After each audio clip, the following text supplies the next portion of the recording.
6 जनवरी 2018 की रात पूर्वी चीन सागर में एक भीषण समुद्री दुर्घटना हुई।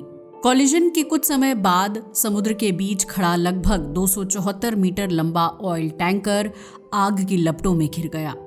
ये जहाज था सांची, जो ईरान से दक्षिण कोरिया की ओर लगभग 136,000 टन कंडेंसेट ऑयल लेकर जा रहा था। कोलिजन के बाद जहाज में भीषण आग भड़क उठी, जिसकी लपटें कई किलोमीटर दूर तक दिखाई दे रही थी। उस रात दुनिया को फिर याद आया कि समुद्र में चलते ये ऑयल टैंकर्स सिर्फ ट्रांसपोर्ट वेसल्स नहीं होते, बल्कि लाखों टन ज्वलनशील पदार्थ से भरे हुए तैरते हुए इंडस्ट्रियल कॉम्प्लेक्सेस होते हैं। ऐसे जहाज़ों पर काम करने वाले लोगों की जिंदगी जमीन पर रहने वाले लोगों से बिल्कुल अलग होती है। एक सामान्य ऑयल टैंकर पर आमतौर पर 20 से 30 क्रू मेंबर्स होते हैं।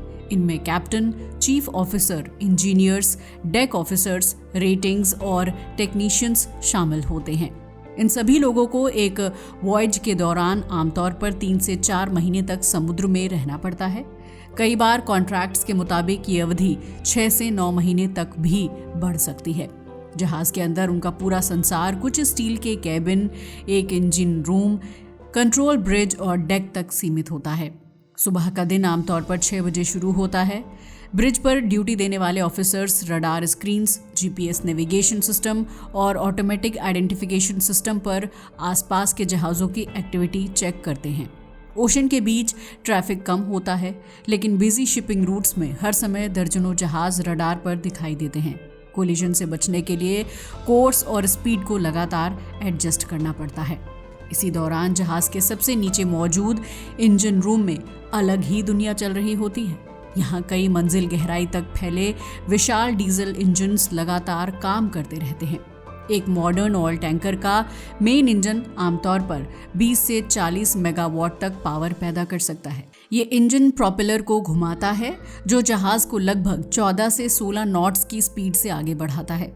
इंजन रूम का तापमान कई बार 45 डिग्री सेंटीग्रेड से ऊपर चला जाता है, इसलिए इंजीनियर्स को स्पेशल हीट रेजिस्टेंट यूनिफॉर्म्स पहनकर काम करना पड़ता है। ऑयल टैंकर का सबसे महत्वपूर्ण हिस्सा उसका कार्गो सिस्टम होता है। जहाज के बीचों बीच कई बड़े बड़े स्टोरेज टैंक्स होते हैं, जिन्हें कार्गो टैंक्स कहा जाता है। एक वेरी लार्ज क्रूड कैरियर में ऐसे 10 से 20 टैंक्स हो सकते हैं। इन टैंक्स में लाखों बैरल्स क्रूड ऑयल या कंडेंसेट स्टोर किया जाता है। क्रूड ऑयल वेपर्स ज्वलनशील होते हैं और अगर ऑक्सीजन हो तो एक छोटी स्पार्क भी एक्सप्लोजन का कारण बन सकती है। इसी वजह से टैंकर्स में इलेक्ट्रिकल सिस्टम्स भी एक्सप्लोजन प्रूफ डिजाइन के होते हैं। जब जहाज किसी ऑयल टर्मिनल पर पहुंचता है, तब सबसे कॉम्प्लेक्स ऑपरेशन शुरू होता है, ऑयल लोडिंग। ये प्रोसेस देखने में आसान लगता है, लेकिन इसके पीछे बहुत सख्त सेफ्टी प्रोटोकॉल्स होते हैं। सबसे पहले जहाज पोर्ट अथॉरिटी और हार्बर पायलट के निर्देश पर धीरे धीरे टर्मिनल के बर्थ या ऑफशोर मूरिंग सिस्टम के पास लाया जाता है। इसके बाद मजबूत मूरिंग लाइंस की मदद से जहाज को जेटी या मूरिंग बॉयज से बांध दिया जाता है, ताकि लोडिंग ऑपरेशन के दौरान वो पूरी तरह स्थिर रह सके। इसके बाद शोर पाइपलाइंस और टैंकर के कार्गो मैनिफोल्ड्स को जोड़ने के लिए बड़े डायमीटर की रीएनफोर्स्ड होसेस या लोडिंग आर्म्स का इस्तेमाल किया जाता है, जिनके जरिए क्रूड ऑयल को सीधे जहाज के कार्गो टैंक्स में भेजा जाता है। लोडिंग शुरू होने से पहले crew insert gas system activate करता है। ये सिस्टम कार्गो टैंक्स के अंदर ऑक्सीजन की मात्रा कम करके उनमें इनर्ट एग्जॉस्ट गैसेस भर देता है। इसका मकसद ये होता है कि टैंक के अंदर एक्सप्लोजिव मिक्सचर ना बने। अगर ऑक्सीजन ज्यादा हो जाए तो क्रूड ऑयल वेपर्स इग्निशन के लिए तैयार हो सकते हैं। जब सब सेफ्टी चेक्स पूरे हो जाते हैं, तब शोर पंप्स के जरिए ऑयल धीरे धीरे जहाज के टैंक्स में भेजा जाता है। शुरुआत में फ्लो रेट कम रखा जाता है, ताकि पाइपलाइंस और टैंक्स में प्रेशर बैलेंस हो सके। कुछ समय बाद पंपिंग स्पीड हजारों क्यूबिक मीटर्स पर आवर तक बढ़ा दी जाती है। एक बड़े टैंकर को पूरी तरह भरने में अक्सर 24 से 36 घंटे लग जाते हैं। इसी दौरान डेक क्रू लगातार टैंक लेवल्स मॉनिटर करता रहता है। जहाज के कंट्रोल रूम में सेंसर्स लगे होते हैं, जो हर टैंक में ऑयल की मात्रा और टेम्परेचर दिखाते हैं। अगर किसी टैंक में ऑयल ज़्यादा भर जाए तो ओवरफ्लो हो सकता है, जो समुद्र में पॉल्यूशन फैलाने के साथ साथ फायर रिस्क भी पैदा करता है। इसलिए क्रू हर मिनट रीडिंग्स चेक करता है। लोडिंग पूरी होने के बाद जहाज का ड्राफ्ट बढ़ जाता है, यानी वो पानी में और गहराई तक बैठ जाता है। एक फुल्ली लोडेड VLCC टैंकर का डिस्प्लेसमेंट 300,000 टन से भी ज्यादा हो सकता है। इतने भारी जहाज को मैन्यूवर करना बेहद कठिन होता है। पोर्ट से निकलते समय टग बोट्स उसकी मदद करते हैं ताकि वो नैरो चैनल्स से सुरक्षित बाहर निकल सके। ओपन ओशन में पहुंचते ही जहाज का असली सफर शुरू होता है। कई रूट्स ऐसे होते हैं जहां जहाज़ों को हजारों किलोमीटर तक सिर्फ समुद्र ही दिखाई देता है। कम्युनिकेशन के लिए सैटेलाइट इंटरनेट और रेडियो सिस्टम्स का इस्तेमाल किया जाता है। क्रू को अपने परिवार से बात करने के लिए अक्सर सीमित समय मिलता है क्योंकि बैंडविड्थ बहुत महंगी होती है। समुद्र का मौसम भी हमेशा शांत नहीं रहता। कई बार जहाज ऐसे स्टॉर्म्स में फंस जाते हैं जहां वेव्स की ऊंचाई 15 से 20 मीटर तक पहुंच सकती है। इतनी बड़ी लहरें जहाज के डेक पर सीधे टकराती हैं और पूरा वेसल जोर जोर से हिलने लगता है। ऐसे समय क्रू को कार्गो टैंक्स के प्रेशर, ब्लास्ट वाटर बैलेंस और इंजन परफॉर्मेंस पर लगातार नजर रखनी पड़ती है। इसी दौरान जहाज के अंदर एक और अदृश्य खतरा मौजूद रहता है, टॉक्सिक गैसेस। क्रूड ऑयल से निकलने वाली वेपर्स में हाइड्रोजन सल्फाइड जैसी खतरनाक गैसेस हो सकती हैं। ये गैस बेहद जहरीली होती है और हाई कंसंट्रेशन में कुछ ही सांसों में इंसान को बेहोश कर सकती है। इसलिए टैंकर क्रू हमेशा गैस डिटेक्टर्स और ब्रीदिंग apparatus के साथ काम करता है। कभी कभी खतरा मौसम से नहीं बल्कि इंसानों से भी आता है।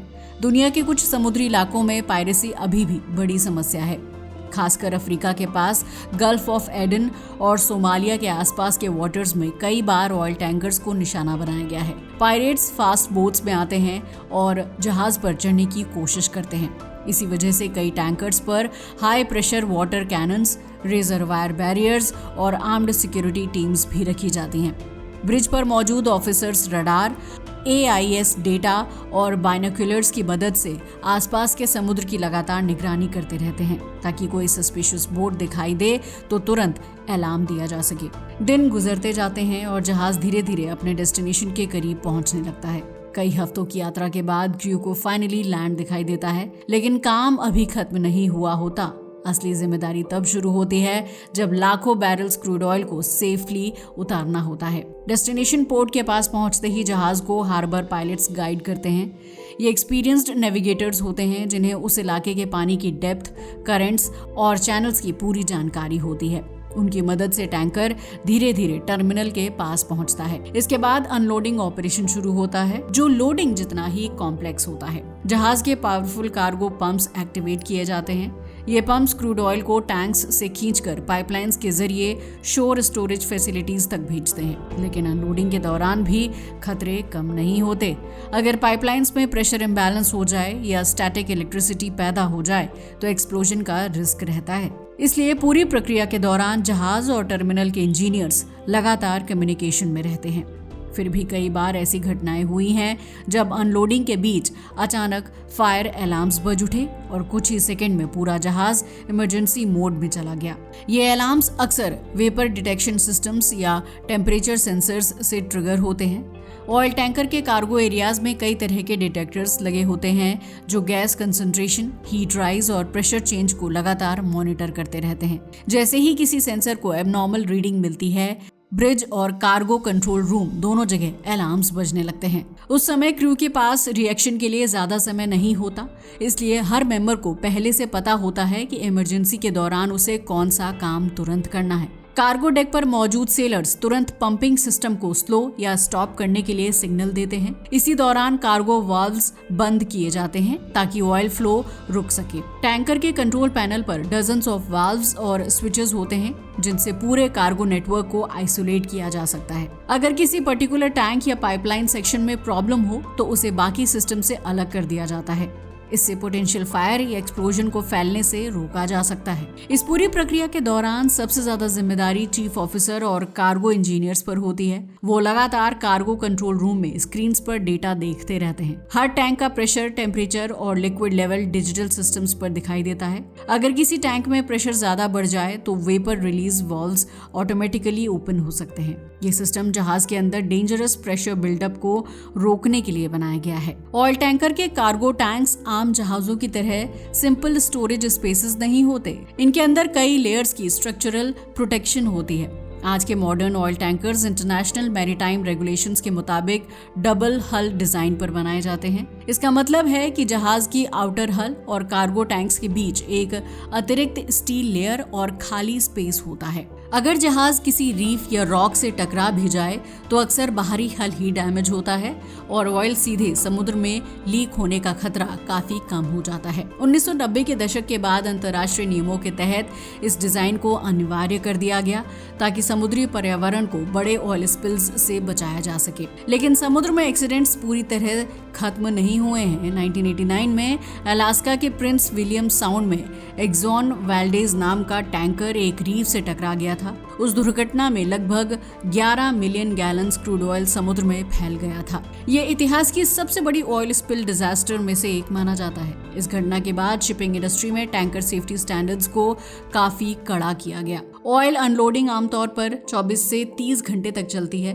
इस दौरान जहाज के कार्गो पंप्स लगातार काम करते रहते हैं।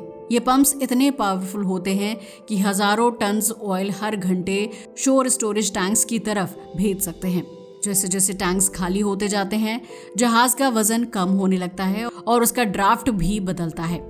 इसे बैलेंस करने के लिए बलास्ट वाटर सिस्टम का इस्तेमाल किया जाता है। बलास्ट सिस्टम टैंकर स्टेबिलिटी के लिए बेहद ज़रूरी होता है। जब कार्गो टैंक्स खाली हो जाते हैं तो जहाज हल्का हो जाता है और वेव्स के कारण ज़्यादा हिल सकता है।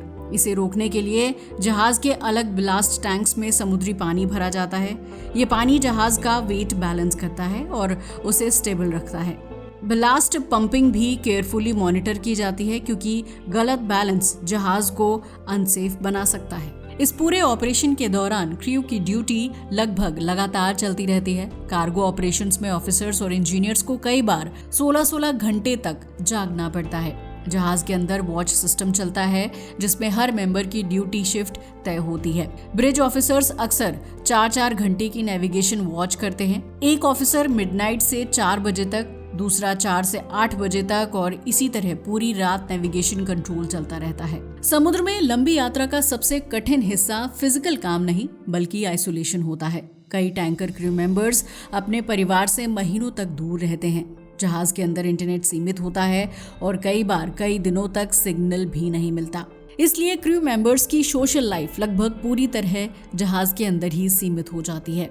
ऑयल टैंकर पर रहने की जगह छोटी लेकिन फंक्शनल होती है। हर क्रू मेंबर को एक छोटा कैबिन मिलता है जिसमें बेड, डेस्क और बाथरूम होता है।